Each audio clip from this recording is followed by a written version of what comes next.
This is Anajam TV reporting on.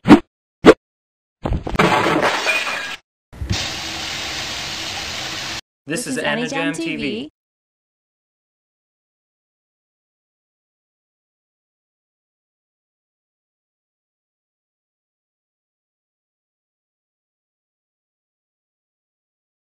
As it wavers and wavers. Okay, Annie Jammers. Again, my name is Dee, and I'm here today with Edward Luena.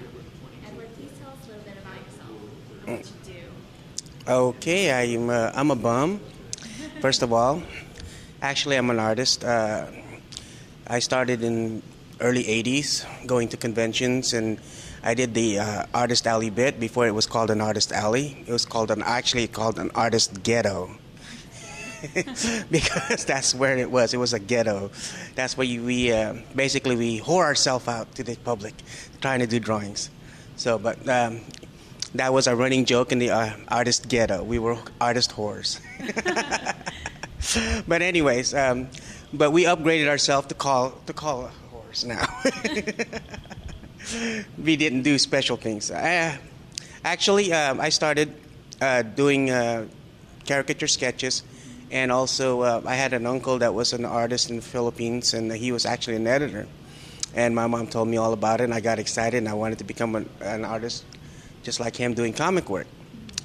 And as I went through high school in the early 70s, and they told me that comic artist is not the way to go because there's no money in it. Well, they were right in a way until a certain TMNT hit it big, and all of a sudden everybody could be, popular. But anyways, that was beside the point.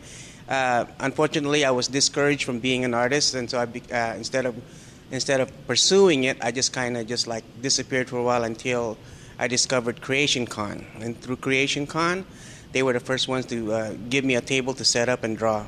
I showed them my work, and I saw these other artists, professional artists, sitting there. And as I went through the conventions, I showed them my portfolio, and they gave me pointers. And this was like free advice from professionals. So every time I went to the conventions, I got free advice. I met great artists, people that probably currently now would not know. And because if you're not in animation, which is unfortunate, a lot of animation artists here or manga artists here don't know a lot of our American artists, and which is kind of sad because a lot of American artists are being emulated now in Japan because they're actually tending towards being a little more different than what we would normally see. And the reason why we don't see it because we're still looking at mainstream, and that's what they're sending over here. Okay. The other thing too is that I did some comic work. I did that, and I did illustrations for books, and I worked for the Air Force in Yokota as a illustrator for them, doing all kinds of crazy things. Wow. So I did all that, and then after that, I just decided to become a bum and enjoy myself. But also, as a manga artist, you're also doubling as a con op for Annie Jam. How is that so far for you? Actually, I enjoy it. I've always enjoyed going to cons.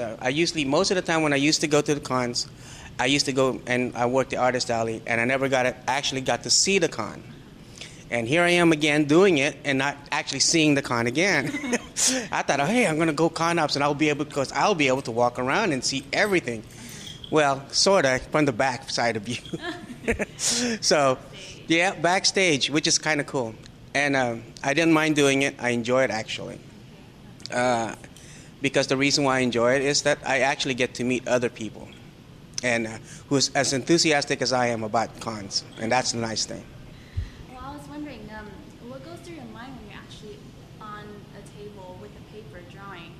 Is it blank? Does it just come out, or how do you do it? Oh, okay.